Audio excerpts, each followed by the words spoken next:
Hello दोस्तों, नमस्कार। स्वागत करते हैं आप सबका अपने YouTube channel crazy science with Sandeep में। जैसा कि हम जानते हैं कि हमारे जो कम्पिटिटिव एग्जाम्स होने वाले हैं उनमें से कुछ एग्जाम्स है, जैसे वर्ग 3 एमपी का, CRPF, BSF, UPSI, MPSI, BPSC, UPSC और एमपीपीएससी जैसे एग्जाम्स में जो साइंस स्पेशल रूप से पूछी जाती है और लगभग सभी एग्जामों में 20 से 30 नंबर की साइंस हमें देखने के लिए मिलती है। उसी को ध्यान में रखते हुए जो हमारे एमसीक्यू क्वेश्चंस की जो सीरीज है वो कंटिन्यू सीरीज इसी यूट्यूब चैनल पे डाली जाएगी। और जो एमसीक्यू क्वेश्चंस की सीरीज है उनमें यह विशेष रूप से ध्यान रखा जाएगा कि जो एमसीक्यू क्वेश्चंस हैं वो बिल्कुल हमारे नए पैटर्न्स, यानी जो हमारे बोर्ड ये एग्जाम्स जो होते हैं कॉम्पिटिटिव एग्जाम्स जो उसमें पूछे जाते हैं उस तरह से उन्हें संयोजित किया गया है। और सारे हमारे एक टॉपिक बाय टॉपिक जो हमारे एमसीक्यूज रहेंगे वो एक टॉपिक से लगभग मान सकते हैं 100 से 150 एमसीक्यू हम पढ़ेंगे। आज का जो हमारा टॉपिक है, हम बायोलॉजी का ही एक पार्ट है फिजिक्स। फिजिक्स में जो हम आज है ना टॉपिक चालू करने जा रहे हैं यानी भौतिकी में, उसका टॉपिक का नाम है यानी मापन मात्रक। यानी हम बात कर रहे थे इसे हम बोलते हैं यूनिट। क्या बोलते हैं? यूनिट। यानी यूनिट से संबंधित जितने भी हमारे एमसीक्यू क्वेश्चंस हैं उससे संबंधित जो थोड़ा सा है ना थोड़ा हमारे टॉपिक है, थोड़ा सा पहले हम टॉपिक देखते हैं, फिर इससे जुड़े सारे जितने भी एमसीक्यू क्वेश्चंस हमारे कॉम्पिटिटिव एग्जाम्स में आते हैं या आने वाले हैं हम उसे देखने वाले हैं। चलिए हम शुरुआत करते हैं। जैसा कि आपको स्क्रीन में दिख रहा होगा, इसमें विज्ञान यानी कि एमसीक्यू क्वेश्चंस हम देखने वाले हैं और विभिन्न प्रतियोगी परीक्षाओं के लिए जो पूछे जाते हैं वही सारे एमसीक्यू हम डिस्कस करने वाले हैं। शुरुआत करते हैं। भौतिकी का जो पहला चैप्टर हमारा होने वाला है उस टॉपिक का नाम होगा मापन और मात्रक। क्या नाम होगा बेटा? मापन और मात्रक। आइए हम शुरुआत करते हैं, देखते हैं कि आखिर ये मापन होते क्या है और इनका मात्रक कैसे निकाला जाता है। जैसा कि हम जानते हैं कि भौतिक विज्ञान में जो पहला टॉपिक हमारा बन रहा है उस टॉपिक का नाम है मापन यानी मात्रक, जिसको हम बोलते हैं। मापन क्या होता है और मात्रक क्या होता है वो चीज को हम समझते हैं। सबसे पहले उसको समझने से पहले हम ये समझते हैं कि भौतिक राशि होती क्या है। पहला टॉपिक हमारा क्या होता है? भौतिक राशि किसे कहते हैं? भौतिक राशि क्या होती है, यानी इसे से संबंधित तो हमारे फिर आगे टॉपिक बनते हैं। और भौतिक राशि जो होती है वो कितने प्रकार की होती है, भौतिक राशि की बातें करते हैं। और भौतिक राशि जो प्रकार होते हैं इसके कितने प्रकार होते हैं बेटा? तो इसके 2 प्रकार होते हैं। यानी इन्हीं से संबंधित तथ्यों को हम देखेंगे पहले, इसके बाद हम जो सीरीज को है वो आगे जारी रखेंगे। भौतिक राशि किसे कहते हैं? वे सभी राशियां जिनका मापन यथार्थ पूर्वक किया जा सकता है, यथार्थ पूर्वक किया जा सकता है, उन्हें हम क्या कहते हैं बेटा? भौतिक राशि कहते हैं। क्या कहते हैं? भौतिक राशियां किन्हें कहते हैं? वे सभी भौतिक राशियां जिनका मापन हम यथार्थ पूर्वक यानी आसानी से कर सकते हैं उन्हें हम क्या कहते हैं बेटा? उन्हें हम भौतिक राशियां कहते हैं। इन भौतिक राशियों को मापने के लिए जिन मानक का उपयोग किया जाता है उसी को हम क्या कहते हैं? यानी उसी को हम कहते हैं मात्रक। देखिए, किसी भी भौतिक राशि, अब भौतिक राशि हम लोग समझ चुके हैं क्या होती हैं, जिनका मापक हम आसानी पूर्वक कर लेते हैं उन्हें हम क्या कहते हैं बेटा? भौतिक राशि कहते हैं। किसी भी भौतिक राशि को मापने के लिए उस राशि के एक निश्चित परिणाम को मानक मानते हैं उसी को हम क्या कहते हैं बेटा? मात्रक कहते हैं। यानी जितनी भी भौतिक राशियां होती हैं उनको मापने के लिए एक मानक का उपयोग किया जाता है, उसे हम क्या कहते हैं? उसे हम मात्रक कहते हैं। सपोज करिए कि हमारे पास एक बॉक्स है, उस बॉक्स में कुछ पदार्थ भरा हुआ है। अब पदार्थ के रूप में हम मानते हैं कि उसमें बहुत सारा है ना गेहूं को डाल के रखा गया है। अगर उस बॉक्स का हमें मेजरमेंट करना है, अब जैसे वो पता है कि हमें द्रव्यमान है, तो उस द्रव्यमान में अगर उसका मेजरमेंट करते हैं तो जैसे हम सपोज करिए कि बताते हैं कि उस बॉक्स में जो गेहूं की मात्रा है वो कितनी है? 10 किलोग्राम है। इसका मतलब ये हुआ कि उसका परिणाम 10 बताने के साथ साथ में उसका हमें मात्रक भी बताना पड़ता है कि आखिर वो गेहूं है कितना। यानी इसी को हम लोग बोलते हैं मानक और इसी मानक को बोलते हैं मात्रक। यानी जितनी भी भौतिक राशियां होती हैं उनका रिजल्ट जो होता है परिणाम बताने के साथ साथ यानी एक मानक का है ना की आवश्यकता होती है, उसी मानक को हम क्या कहते हैं? मात्रक। जैसे लंबाई को मापना है तो अगर कोई हमारे पास एक छड़ है और छड़ की लंबाई हमें दी हुई है, तो हम उसे यह बताना अति आवश्यक समझेंगे कि उस छड़ की लंबाई 10 मीटर या 10 सेंटीमीटर है। यानी उसको केवल हम इतना नहीं बोल सकते कि उस छड़ की, है ना, की लंबाई 10 है। अगर हम ये बोलते हैं कि उस छड़ की लंबाई 10 है, तो फिर क्वेश्चन ये उठता है कि 10 है तो 10 क्या है? इसका मतलब ये निरर्थक है, इसका कोई अर्थ नहीं निकलता। इसके पीछे हमें या तो सेंटीमीटर, या तो मीटर, या तो फुट, है ना, यानी कुछ ना कुछ इसके पीछे हमें मात्रक लगाना पड़ेगा। और मात्रक वो, है ना, मानक होता है जो ये दर्शाता है कि वो भौतिक राशि कितनी बड़ी है। आइए अब बात करते हैं, तो इसमें जिस प्रणाली के अंतर्गत हम ये पढ़ने वाले हैं, तो भौतिक राशि जो होती है दो प्रकार की होती है बेटा। एक होती है मूल राशि, एक होती है व्युत्पन्न राशि। मूल राशि या किसे कहते हैं कि वे सभी भौतिक राशियां जिनको मापने के लिए किसी अन्य मापन की आवश्यकता नहीं होती है, या दूसरे शब्दों में हम ये कह सकते हैं कि वे सभी भौतिक राशियां जो एक दूसरे से स्वतंत्र होती हैं, उन्हें हम मूल राशि कहते हैं। और मूल राशियों की संख्या जो होती है वो कितनी होती है? 7 होती है। कितनी होती है? 7 ही। तो फिर व्युत्पन्न राशि किसे कहते हैं? वे सभी भौतिक राशियां जिनको, है ना, मापने के लिए किसी, या जिनको बनाने के लिए किसी अन्य भौतिक राशि की आवश्यकता होती है, उन्हें हम क्या कहते हैं? व्युत्पन्न राशियां कहते हैं। और व्युत्पन्न राशियों की संख्या जो होती है वो होती है असीमित। कितनी होती है बेटा? असीमित। उम्मीद करते हैं यहां तक की चीजें आपको क्लियर हो चुकी होंगी। यानी हम देखिए भौतिक राशि क्या है।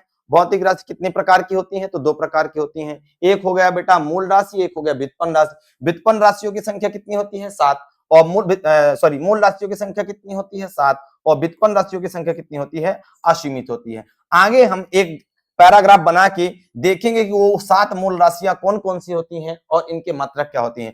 अब जो हमारे पास राशियां हैं, ये मूल राशि और व्युत्पन्न राशि, इनको मापने के लिए जिन मात्रकों को उपयोग करते हैं, उन्हीं सबके हम मात्रक इस चैप्टर्स में संबंधित जो एमसीक्यू हैं वो देखने वाले हैं। चलिए चलते हैं आगे। अब इन, है ना, भौतिक राशियों को मापने के लिए मापन की 4 पद्धतियां प्रचलित है। पहले उन पद्धतियों को हम आइए देख लेते हैं, फिर चलते हैं हम आगे की ओर।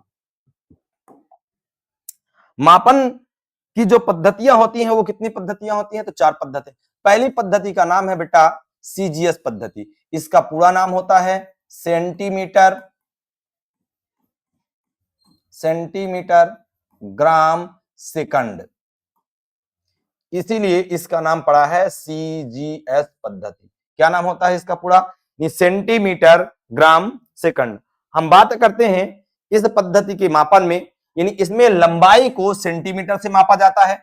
लंबाई को किससे मापा जाता है बेटा? सेंटीमीटर से नापा जाता है। और द्रव्यमान को किलोग्राम से मापा जाता है। समय को किससे मापा जाता है? सेकंड से। अच्छा, इसकी इस पद्धति का नाम, और इसे फ्रेंच पद्धति कहते हैं। क्या कहते हैं? फ्रेंच पद्धति भी कहते हैं।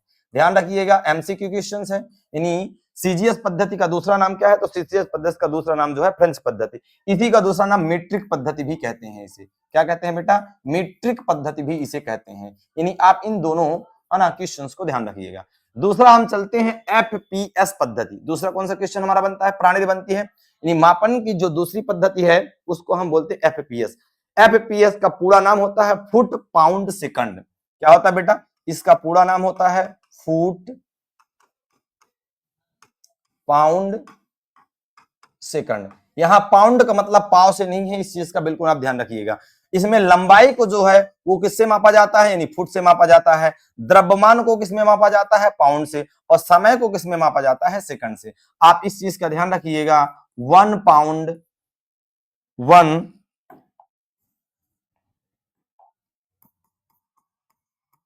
1 पाउंड में कितने ग्राम होते हैं? तो 1 पाउंड में 453 ग्राम होते हैं। यानी इसको आप वेरी इंपोर्टेंट लगा के लिखे रहिएगा, आगे एमसीक्यू में हमें ये मिलने वाला है। यानी हम बात करते हैं कि 1 पाउंड में कितने ग्राम होते हैं बेटा? तो 1 पाउंड में होते हैं 453 ग्राम। यानी कुल मिला के एफपीएस पद्धति में लंबाई को फुट से मापा जाता है। जैसे मान लीजिए हमारे पास कोई, है ना, छड़ है और छड़ की लंबाई बताना तो उसको हम फुट में बताएंगे, 5 फुट, 6 फुट, 7 फुट। इसी प्रकार से अगर द्रव्यमान को मेजरमेंट करना है तो द्रव्यमान को, है ना, मापने के लिए हम जो मात्रक यूज करेंगे 1 पाउंड, 2 पाउंड, जैसे केक जो होते हैं, है ना, जो बटते हैं मार्केट में मिलते हैं, वो सामान्यतः पाउंड में रहते हैं। 1 पाउंड का, 2 पाउंड का, 3 पाउंड का, यानी 1 पाउंड में 453 ग्राम होते हैं। और समय का मात्रक सेकंड होता है। अगली पद्धति का नाम है एमकेएस। इसका पूरा नाम होता है metre kilogram, metre kilogram second. इस पद्धति का पूरा नाम क्या होता है बेटा? इस पद्धति का पूरा नाम होता है मीटर किलोग्राम सेकंड। क्या होता है? Metre kilogram second. बात करते हैं इसमें लंबाई को मीटर से मापा जाता है, द्रव्यमान को किलोग्राम से मापा जाता है और सेकंड को किससे मापा जाता है? सॉरी, समय को किससे मापा जाता है? सेकंड से मापा जाता है। बहुत ध्यान समझिएगा, जो एमकेएस पद्धति है इसी को बाद में मॉडिफाई कर दिया गया, यानी इसको परिवर्तित करके एक नई पद्धति बनाई गई जिसको बोलते हैं एसआई पद्धति। क्या बोलते हैं? एसआई पद्धति। यानी हम कह सकते हैं कि एमकेएस पद्धति को परिवर्तित करके मॉडिफाई करके एक नई पद्धति बनाई गई जिसे हम बोलते हैं बेटा एसआई पद्धति। एसआई पद्धति का आविष्कार जो था वो 1960 में फ्रांस में किया गया। कहां किया गया? फ्रांस की राजधानी है पेरिस, यहां पास इसका क्या किया गया? आविष्कार किया गया। 1960 में मीटर को अंतरराष्ट्रीय मानक इकाई के रूप में स्वीकार किया गया। इस प्रणाली को अंतरराष्ट्रीय मात्रक प्रणाली कहते हैं। एसआई पद्धति का पूरा नाम होता है international system of international unit of system, international system of unit, यानी इसे हम बोलते हैं बेटा एसआई। क्या बोलते हैं? एसआई। उम्मीद करते हैं इतनी चीजें आपके समझ में आ गई होंगी। यानी मापन की हम कितनी पद्धतियां देखें यहाँ पास? तो 4 पद्धतियां देखें। पहले का नाम है सीजीएस, दूसरे का नाम है एफपीएस, तीसरे का नाम है एमकेएस और चौथे का नाम है एसआई पद्धति। एमकेएस पद्धति और एसआई पद्धति में कोई भी अंतर नहीं होता है। एमकेएस पद्धति को मॉडिफाई कर दिया गया आगे, क्योंकि लंबाई को इसमें भी किसमें मापते हैं? मतलब मीटर में, द्रव्यमान को किलोग्राम में, असमय को सेकंड में। अब इन चारों पद्धतियां में जो हमारे विभिन्न प्रकार की भौतिक राशियां होती हैं उनको मापने के लिए जो पद्धति प्रचलित है उसको बोलते हैं एसआई पद्धति। क्या बोलते हैं? यानी जितनी भी भौतिक राशियां हम पढ़ेंगे और उससे जितने भी संबंधित हम एमसीक्यू पढ़ेंगे वो सब एसआई पद्धति में पढ़ेंगे। किसमें पढ़ेंगे हम? एसआई पद्धति में पढ़ेंगे। एक चीज आप ध्यान रखिएगा, जो हम 4 पद्धति पढ़े हैं, सीजीएस पद्धति, एफपीएस पद्धति, एमकेएस पद्धति और एसआई पद्धति, इन चारों से संबंधित बात करते हैं बेटा। इन सब में एक चीज निकल के कॉमन है जिसको बोलते हैं हम सेकंड। यानी हम बात करते हैं सभी भी भौतिक राशि है, जितनी भी मापन प्रणाली पढ़े हैं इनमें समय का मात्रक सब में कॉमन आ रहा है, यानी क्या रहा है? सेकंड। और एक चीज और ध्यान रखिएगा, लंबाई और द्रव्यमान और समय से संबंधित जो भी विमाएं होगी, यानी जो भी भौतिक राशियां होंगी, उन सबको यांत्रिकी बोलते हैं। क्या बोलते हैं? यानी यांत्रिकी के अंतर्गत लंबाई, द्रव्यमान और समय से संबंधित भौतिक राशियां आती हैं। आइए हम देखते हैं इसके आगे टॉपिक की ओर चलते हैं। अब हम देखते हैं यहाँ पास जो हमें टॉपिक मिल रहा है वो हमारा है एसआई प्रणाली की मूल राशियां। अब हम आपको बता चुके हैं मूल राशियां किसे कहते हैं, कि वे सभी भौतिक राशियां जो एक दूसरे से स्वतंत्र होती हैं उन्हें हम क्या कहते हैं बेटा? मूल राशि कहते हैं। मूल राशियों की संख्या कितनी होती है? 7। और इन्हीं मूल राशियों की संख्या और एसआई मात्रक का अगर आप ध्यान रखेंगे तो जितनी भी और हमारी भौतिक राशियां आने वाली हैं उनसे संबंधित सभी आपसे एसआई मात्रक बन जाएंगे। बात करते हैं, पहली हमारी भौतिक राशि होती है जो जिसको मूल राशि बोलते हैं, उसे हम बोलते हैं लंबाई। क्या बोलते हैं? लंबाई। लंबाई का मात्रक होता है बेटा मीटर और इसका सिंबल होता है स्मॉल एम। दूसरा आता है हमारे पास द्रव्यमान। द्रव्यमान का एसआई मात्रक होता है किलोग्राम और उसका सिंबल होता है केजी। तीसरा आता है समय। समय का होता है सेकंड और सिंबल होता है स्मॉल एस। अगला आता है तापमान। तापमान का होता है केल्विन, सिंबल होता है स्मॉल के। फिर इसके बाद आता है विद्युत धारा, एम्पियर, सिंबल होता है स्मॉल ए। ज्योति तीव्रता, कैंडेला, सिंबल होता है सीडी। पदार्थ की मात्रा, मोल, सिंबल होता है स्मॉल एम। यानी अगर हम बात करते हैं जो हमारे कॉम्पिटिटिव एग्जाम्स में, यानी 1 या 2 नंबर के जो एमसीक्यू मात्रक से संबंधित बनते हैं, अगर आपसे ये 7 भौतिक राशियां के मात्रक बहुत अच्छे से बनते हैं तो मैं आपसे ये प्रॉमिस करता हूं कि जितने भी अपन को व्युत्पन्न राशियां मिलेगी उन सब के एसआई मात्रक हम आसानी से निकाल लेंगे। लेकिन इसके पहले ये सारी चीजें हमसे बननी चाहिए। अब थोड़ी सी इनकी परिभाषा देख लेते हैं। एसआई पद्धति के अंतर्गत इनकी परिभाषा क्या क्या होती है, इसके बाद चलते हैं हम आगे की ओर।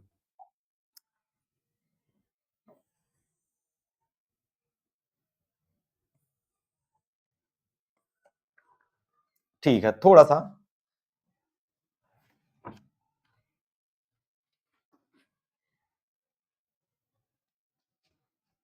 एक अपन 299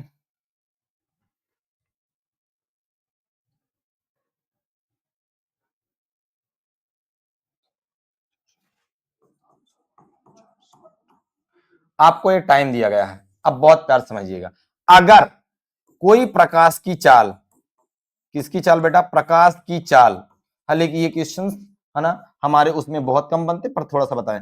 अगर कोई प्रकाश की चाल 1/299792458 सेकंड में, इतने कम सेकंड में जितनी दूरी तय करती है उसे हम क्या बोलते हैं बेटा, उसे हम 1 मीटर बोलते हैं। क्या बोलते हैं, 1 मीटर। ये बहुत ही रटने की जरूरत नहीं है, यानी बताया गया है कि 1 मीटर एसआई पद्धति में किस प्रकार से परिभाषित किया गया है कि अगर कोई प्रकाश 1/299,752,458 सेकंड में जितनी दूरी तय करती है उसे हम क्या कहते हैं, उसे हम कहते हैं मीटर। दूसरा हमारा आता है किलोग्राम। दूसरा क्या आता है, वास्तव में अगर किलोग्राम की परिभाषा देखी जाए तो 4 डिग्री सेल्सियस पर 1 लीटर पानी का जितना वजन होगा, यानी कितना बेटा, 4 डिग्री सेल्सियस पर 1 लीटर पानी का जितना है ना द्रव्यमान होता, उसे हम कहते हैं 1 किलोग्राम। क्या कहते हैं बेटा, कितने डिग्री सेल्सियस पर, आपको पता है 4 डिग्री ही क्यों चुना गया, क्योंकि आपको पता है कि वाटर की डेंसिटी सबसे ज्यादा, घनत्व सबसे ज्यादा 4 डिग्री सेल्सियस पर होता है। इट मींस यानी पानी के जो अणु होते हैं, हाइड्रोजन और ऑक्सीजन 4 डिग्री सेल्सियस पर सबसे पास पास में होते हैं, यानी 4 डिग्री सेल्सियस पर 1 लीटर पानी का जितना है ना द्रव्यमान आएगा उसे हम कहते हैं 1 किलोग्राम। क्या कहते हैं, और अगर इसको एसआई पद्धति में पहले परिभाषित किया गया तो उसमें कहा गया कि प्लेटिनम और इरिडियम, है ना, कौन कौन से, प्लेटिनम और इरिडियम नामक तत्व जो है, फ्रांस की एक जगह है ना जिसका नाम पेरिस, पेरिस में एक छोटी सी जगह है जिसका नाम है सेवरस, सेवरस नामक स्थान पर धातु का प्लेटिनम और इरिडियम का एक छोटा सा टुकड़ा रखा गया है। उसका जो वजन है, यानी उसका जितना द्रव्यमान है उसे हम कहते हैं 1 किलोग्राम। क्या कहते हैं, 1 किलोग्राम। इसी प्रकार से समय को परिभाषित किया गया है। किसको परिभाषित किया गया है, समय को। इसमें कहता है अगर घड़ी का कोई पेंडुलम लेते हैं जो सीजियम धातु का बना होता है और वो कितने बार कंपन करता है, तो वो कंपन करता है हमारा, यानी अगर इतने टाइम वो कंपन करता है, यानी बहुत है ना जटिल परिभाषा इसको किया गया है। कहते हैं कि अगर हम सीजियम ले लेते हैं, क्या ले लेते हैं, सीजियम 133, कितना ले लेते हैं बेटा, 133, और अगर सीजियम का कण यानी जितना कंपन है ना एक साथ करता है, यानी अगर बात करते हैं कि घड़ी का पेंडुलम लेते हैं और जितना वो इतने टाइम अगर वो कंपन करता है, कितने टाइम, 9,192,63 है ना 1770 बार अगर कंपन करता है तो वो समय 1 सेकंड कहलाता है। अगर सीजियम कण इतने बार कंपन करता है तो उसे हम क्या कहते हैं, 1 सेकंड कहते हैं। इसी प्रकार से आगे परिभाषा दी गई विद्युत धारा एम्पियर। अपन को पता 1 एम्पियर कब कहलाता है, अगर किसी भी चालक से इलेक्ट्रॉन 6.25 गुणे 10 की घाते 18 इलेक्ट्रॉन 1 सेकंड में, अगर किसी चालक से इतने इलेक्ट्रॉन निकल जाएं, 6.25 गुणे 10 की घाते 18 इलेक्ट्रॉन किसी चालक से 1 सेकंड में अगर निकल जाते हैं तो उसे हम क्या कहते हैं, एम्पियर कहते हैं। क्या कहते हैं बेटा, इसी प्रकार से जो ज्योति तीव्रता है और कैंडेला भी है, यानी हम कह सकते हैं कि ये विशेष ज्योति तीव्रता जो होता है वो किससे संबंधित होता है, ये प्रकाश की तीव्रता से संबंधित होता है, यानी जिसमें लाइट यानी हम वेवलेंथ का अध्ययन करते हैं, और पदार्थ की मात्रा जो होता है वो अमाउंट से संबंधित होता है। यानी हम बात करें अगर इसकी तो ये कुछ इस तरह से परिभाषित किया जाता है मोल, यानी 1 मोल किसी पदार्थ की वह मात्रा है जिसमें उतने ही कण, परमाणु, अणु या आयन होते हैं जितना कि 0.012 किलोग्राम कार्बन,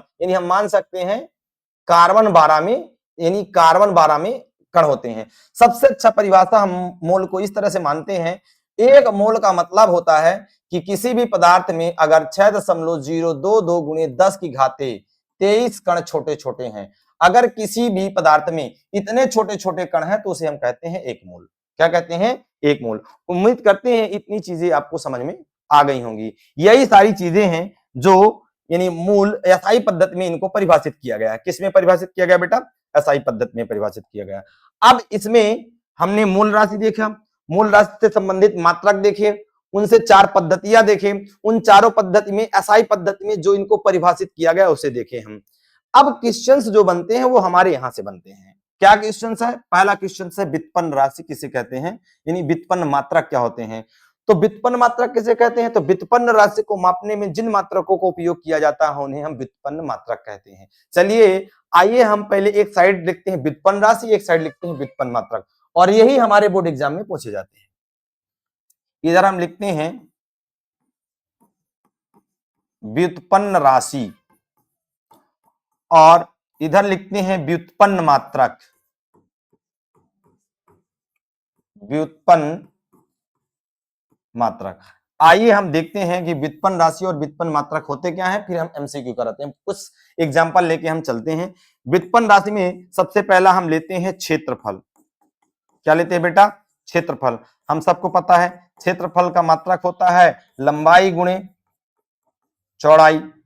दूसरी हम व्युत्पन्न राशि लेते हैं जिसका नाम है चाल या वेग। चाल का मात्रक होता है, फार्मूला होता है बेटा दूरी बटे समय।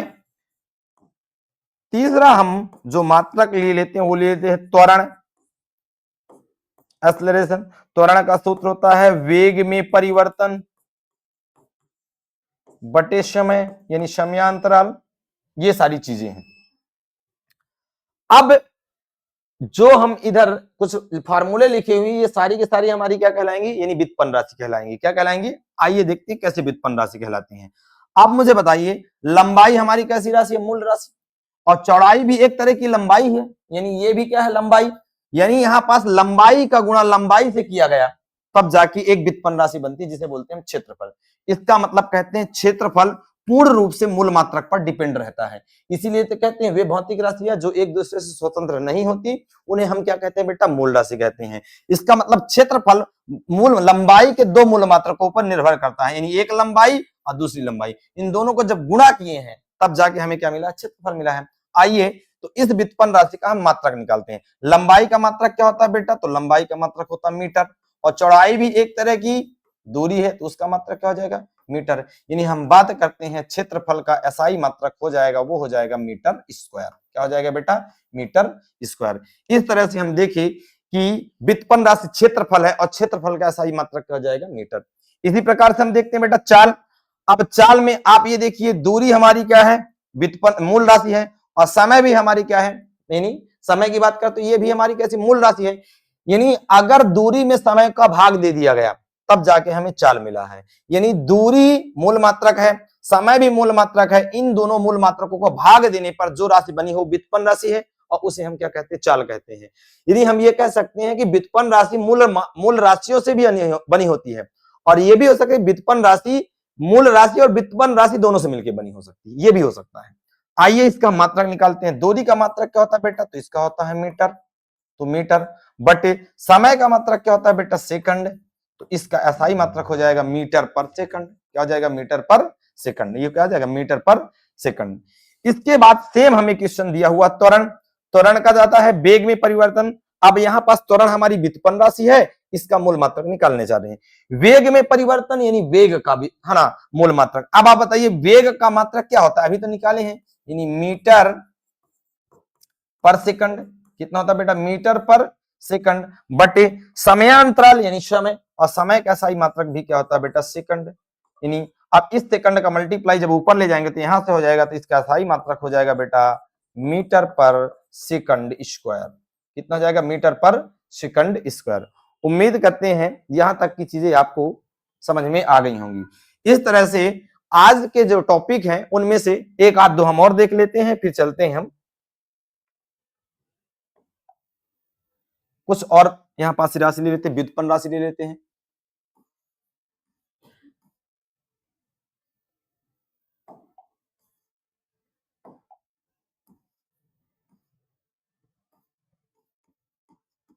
इधर व्युत्पन्न राशि ले लेते हैं बेटा, और इधर ले लेते हैं व्युत्पन्न मात्रक। क्या ले लेते हैं? व्युत्पन्न मात्रक। आइए इनको भी देखते हैं। जैसे अभी हमने देखा, अब अगला ले लेते हैं हम। जैसे समझिए यहां ले लिए बल। बल का सूत्र क्या होता है बेटा? तो इसका होता है द्रव्यमान गुणे त्वरण। क्या होता है? अब बताइए यहां पास जो बल है एक प्रकार की कैसी राशि है? व्युत्पन्न राशि है, और व्युत्पन्न राशि बल को कैसे बनाया गया है? द्रव्यमान का त्वरण से गुणा करने पर क्या बनता है? द्रव्यमान का गुणा त्वरण से करने पर बल बनता है।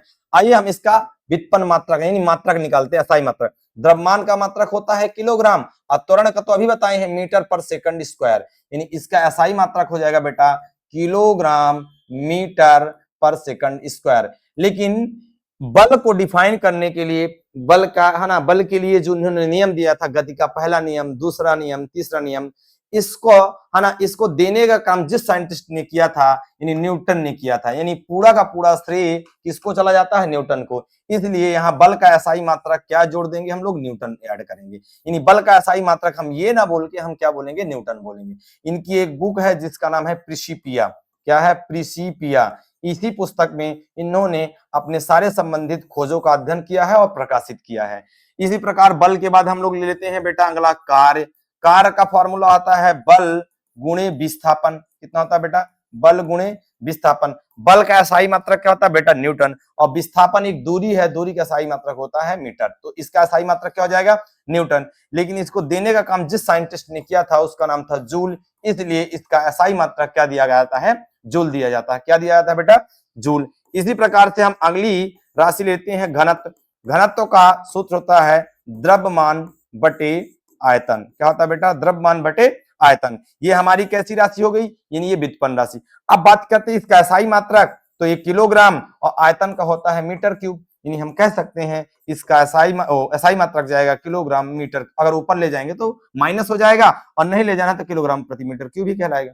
इस तरह से ऐसी बहुत सारी व्युत्पन्न राशियां हैं जिनके एसआई मात्रक जो है इस तरह से निकाले जाते हैं। अब अगली जो हमारी क्लास होने वाली है उस क्लास में हम ये देखेंगे इससे संबंधित जितने भी एमसीक्यू एग्जाम्स, चाहे वो किसी कोई भी एग्जाम्स हो, है ना, चाहे वो यूपीएससी का हो, एमपीपीएससी का हो, बीपीएससी का हो, है ना, राजस्थान पीएससी का हो, यूपी एमपीएसआई, कांस्टेबल, सीआरपीएफ, जितनी भी वैकेंसी आई है, वर्ग 3 का जो अभी एग्जाम होने वाला है उसमें तो साइंस 30 नंबर की साइंस आने वाली है।